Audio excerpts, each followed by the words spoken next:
Len Khodorkovsky is just back from Israel. The former Deputy Assistant Secretary of State and often a guest on the Hugh Hewitt Show joins me. Good morning, Len. How long were you in Israel, and what did you see there? Good morning, Hugh. Thanks again for having me. I actually was in Israel for about a month, and I felt like I needed to go there and I need to experience it for myself. After October 7th, when the Hamas Massacre took place, I talked to many in Israel, from government officials, business leaders, military people, just average civilians. And I was startled by what I heard. The tremor in their voices told me this was something different, and I needed to see it and feel it for myself. Len, ought we to try and take the show there? I don't know that it's actually possible, but I don't know enough people broadcasting from Israel. I don't think Americans understand what Israel is thinking at all. So I'm thinking about taking the radio show there. What do you think? Is that a bad idea or a good idea? That is a great idea, Hugh. It's much needed, because you're right. There's the words that are used to describe what happened on October 7th don't do the event justice.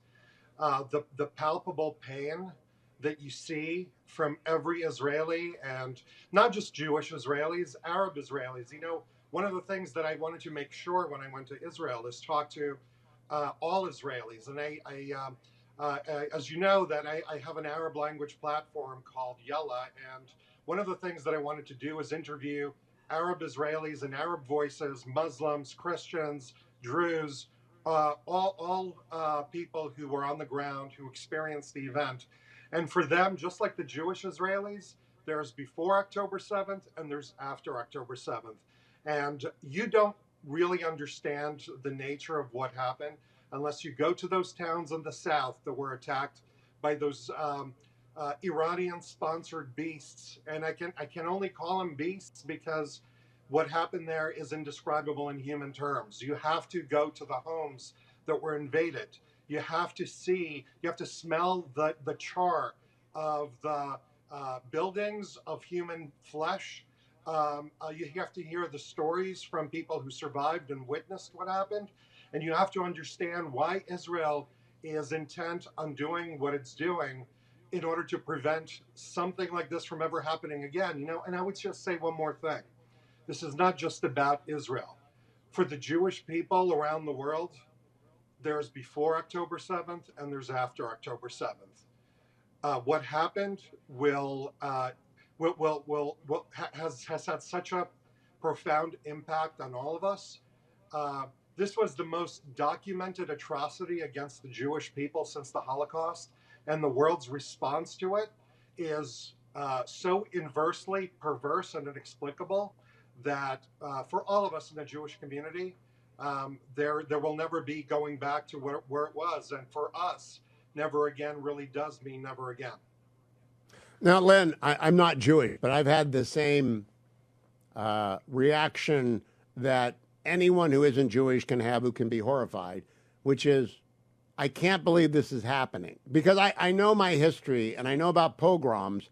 I don't think any pogrom that is recorded in history was quite as brutal as those 8 hours.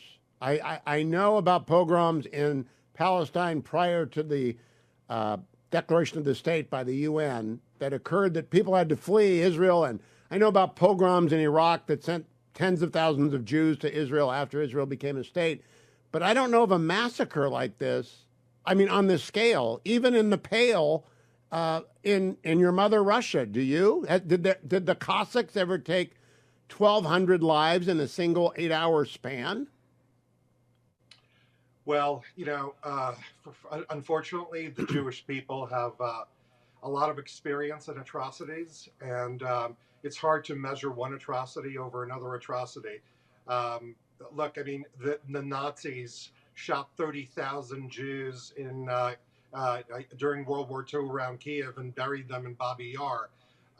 So, you know, there were quite a few things that have happened to us over the epochs, but none that I lived through, none that any of us, have firsthand experience with, other than the remaining Holocaust survivors. And I'm thinking of several Holocaust survivors that, including my grandparents, who have fled the Soviet Union, who grew up before the Holocaust and survived the Holocaust and survived the communists, to come to the United States. And I have to think of a few homes that I visited where Holocaust survivors were executed in their own homes by these Hamas terrorists. Now imagine surviving the horrors of the Nazis only to be slaughtered in your own home in the Jewish homeland.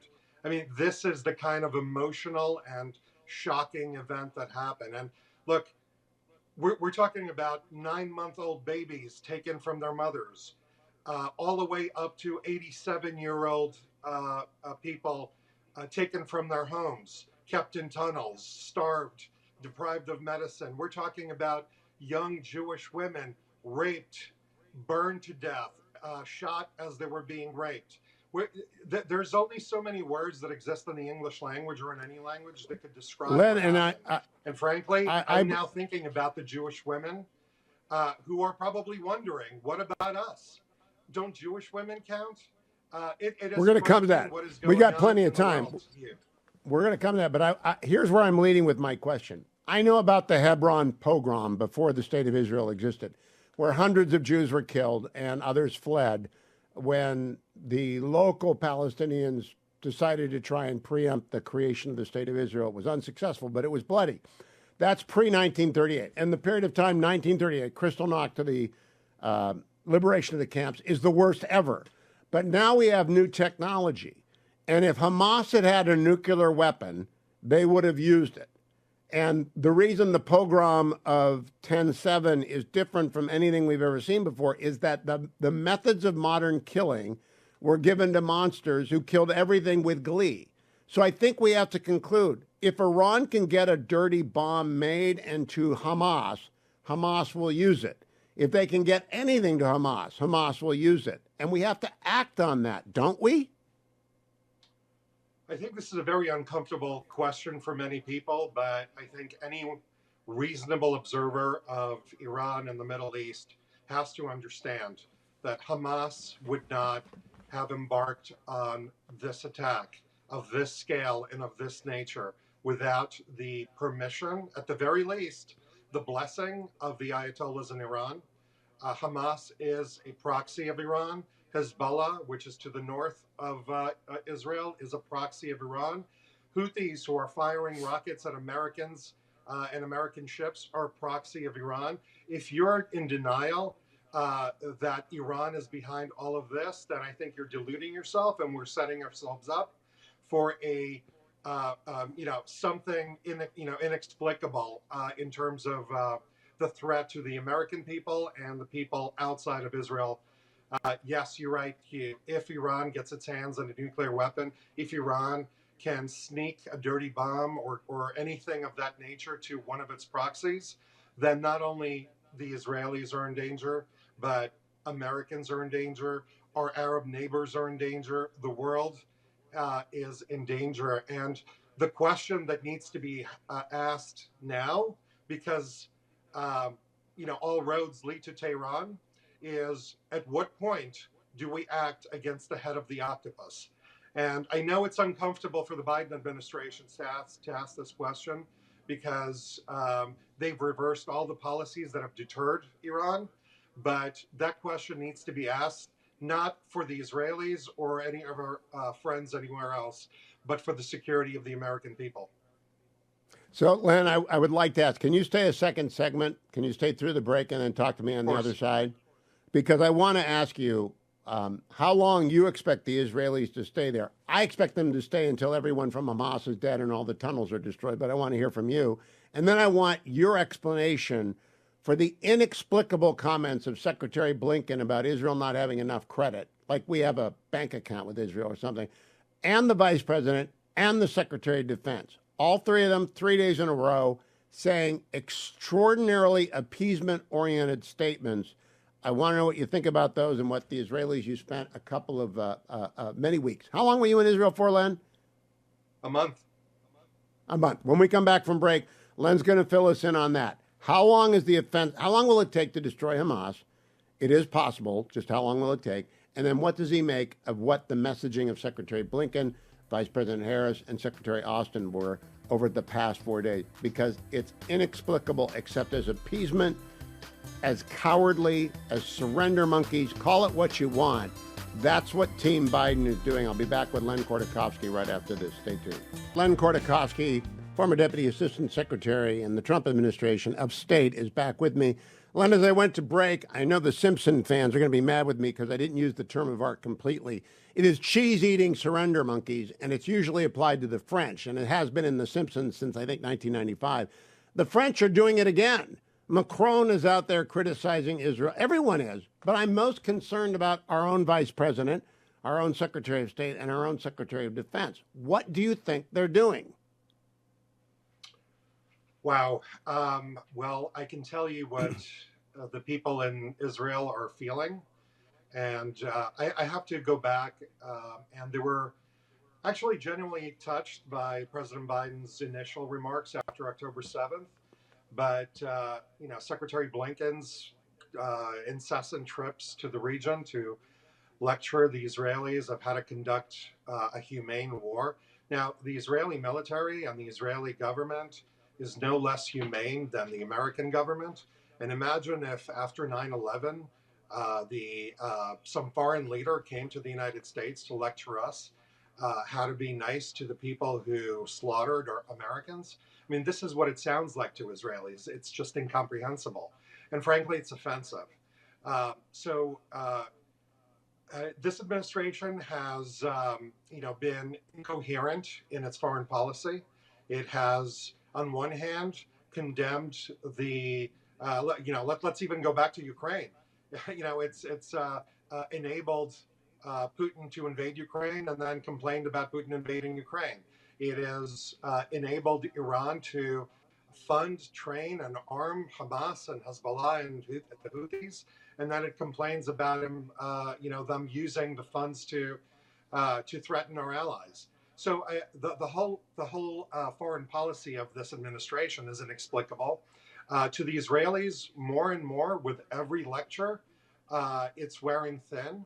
Now, look, for political reasons, the Israeli government and Israelis won't tell you this because the United States is and the United States government is playing a big role in resupplying Israel for what it needs to do, as we should be doing. And America is still Israel's closest friend, so there's only so much that Israeli officials will say publicly. But hey, I'm not an Israeli official. I'm not part of the Biden administration, so I can tell you that those lectures are ridiculous. They sound ridiculous. They sound offensive to average people. And at a certain point, you're going to see the Israeli officials say, well, thank you for coming. Thank you for your opinion. We appreciate your help. But we're going to do what we have to do to save our country. Because for Israel, this is an existential threat. So no lecture about being more humanitarian than the Pope is going to prevent Israel from protecting its citizens. Len, when we need the aircraft carriers there in America's national interest, but the Israelis need them there to deter Hezbollah for as long as they need to be deterred until they can turn their attention to Hezbollah in Iran. So I understand why they're being diplomatic. But last night, Prime Minister Netanyahu gave a press conference in which he said Israel will make its own decisions about what is in the best interest of Israel. And I fully expect him to follow through and the war cabinet of Gantz and Gallant to support him. Based on that exchange, I think Israel's going to be in Gaza for years, but I think this offensive is going to go on for months, maybe 6 or 8, because it's going to take a long time to destroy what is, in essence, the underground in London. How long do you think they're going to be there in force? I think they have to be there for a while, Hugh. There's no transitional government that is ready to take place of Hamas. The Palestinian Authority in the West Bank is just as corrupt and just as vicious. They pay the quote unquote martyrs who have invaded Israel on October 7th and slaughtered babies, women, children, the elderly. The PA is paying them. So absent the Israeli military threat, on the West Bank, the PA would be Hamas. So beyond that, the PA is corrupt and incompetent. The Palestinians know that. The Israelis know that. They cannot govern Gaza. They cannot be, as I've heard in the last week or so, the possibility of installing Mahmoud Abbas and the Palestinian Authority into Gaza. I mean, they took Gaza over in 2005, and Hamas took it from them in 2007. So, unfortunately, they're not a credible replacement for Hamas. There is no clear plan for the day after, which means the Israeli military is going to have to stay there long enough to ensure that Hamas and whatever its remnants evolve into can no longer threaten Israelis living in the south. Because right now, those Israeli towns that were invaded on October 7th have been evacuated. The towns in the north that are at the Lebanon border have been evacuated because of the threat from Hezbollah. It is inconceivable that Israel is going to live with the reality that they cannot resettle parts of Israel because of this ongoing threat from this Iranian monster. terrorists. Len, So we got to go to a break. If you can stay one more segment, I would appreciate it. Len Khodorkovsky, just back from Israel, former Deputy Assistant Secretary of State. Message from Len on X, the site formerly known as Twitter. I'm going to find out about his Arabic language website, which I didn't know about till this morning. And we're going to talk about American politics in the aftermath of 10/7. I think it's a realigning event. We'll find out if Len agrees. Stay tuned. Welcome back, America. I'm Hugh. I'm back live inside the Beltway with Len Khodorkovsky, former Deputy Assistant Secretary of State in the Trump administration. He's just returned from a month in Israel. Len, you're a man of letters. Is it wrong to use the phrase insipid vacuity? Because I want to describe the Tom Friedman column yesterday, and is it redundant to say insipid vacuity?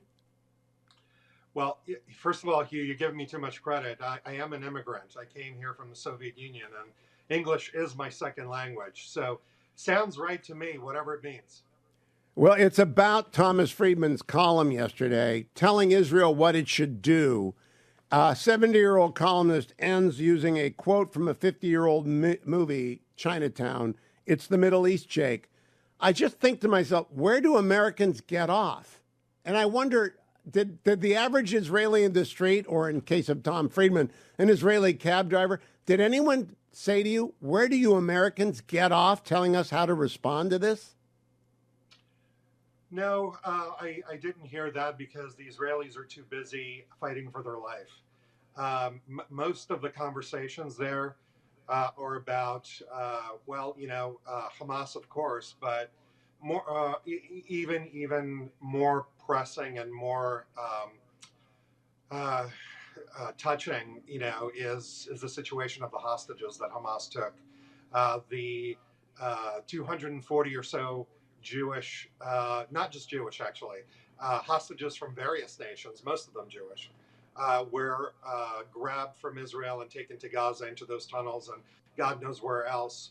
And so those hostages are on the minds of all Israelis, Jewish and non-Jewish. And it's great that about 100 of them have been returned. But every time I see the pictures of those kids coming back and the women coming back from those tunnels, to the cheers of people celebrating what just happened. I mean, we have to ask ourselves, what are these children? What are these women? What are these old people doing in the tunnels of Gaza? Let's just, where is our moral clarity?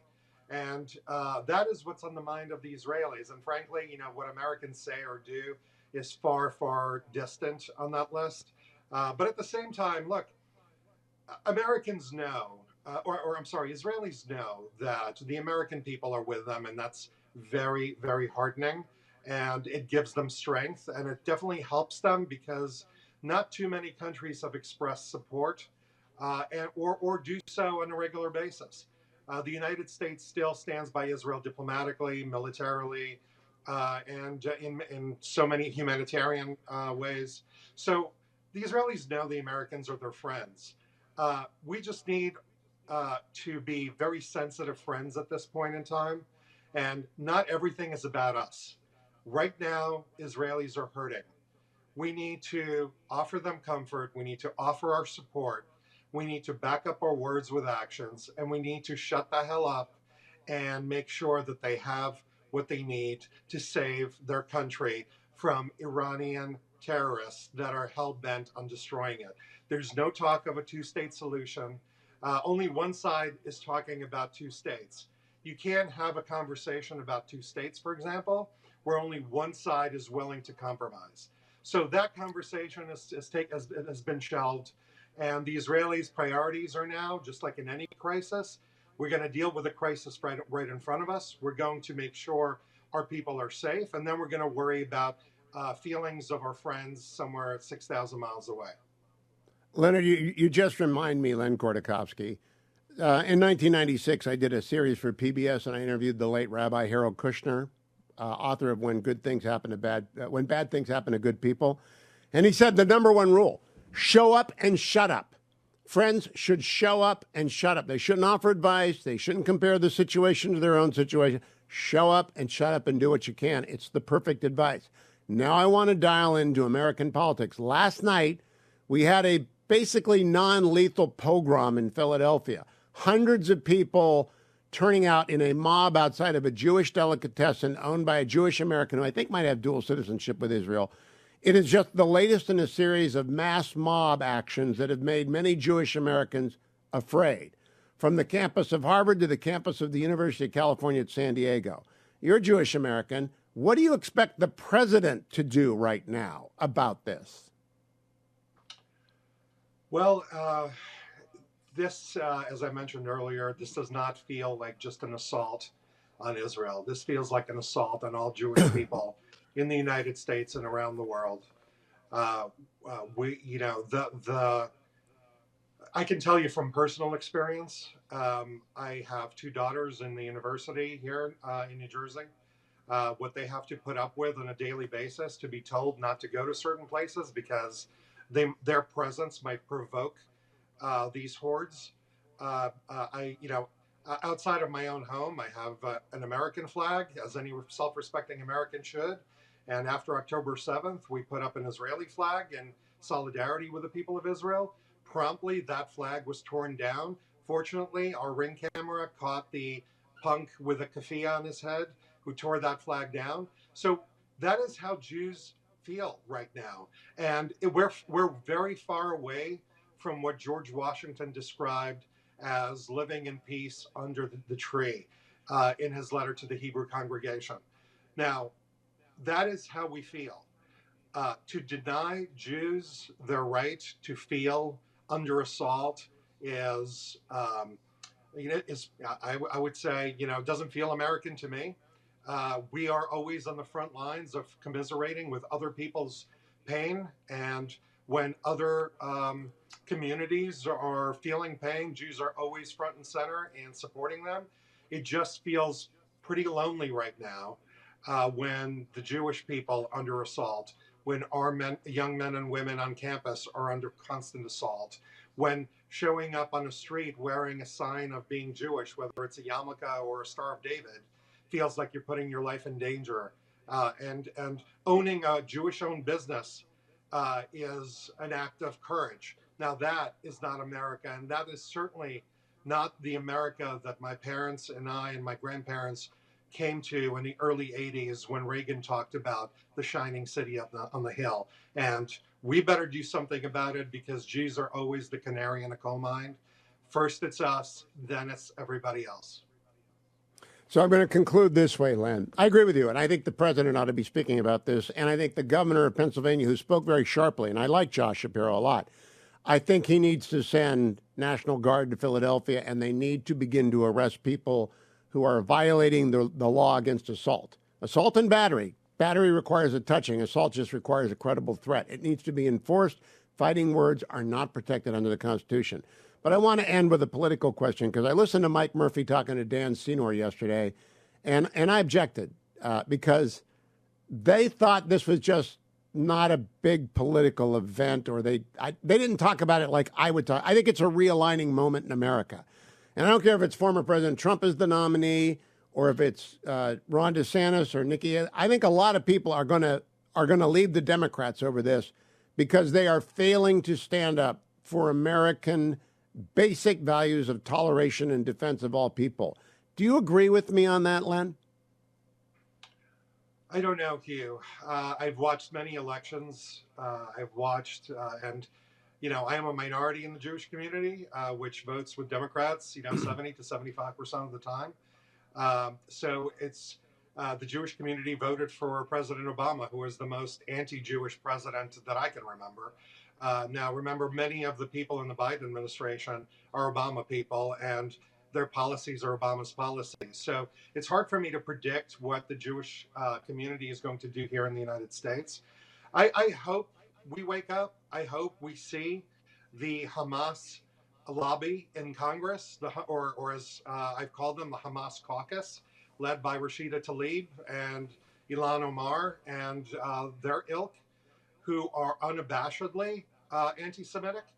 I hope that Jewish Democrats will finally see the events of October 7th as a watershed moment, and and make the Democrat Party pay a price, political price, for the kind of toxic instigation that has been that has emanated from their leadership.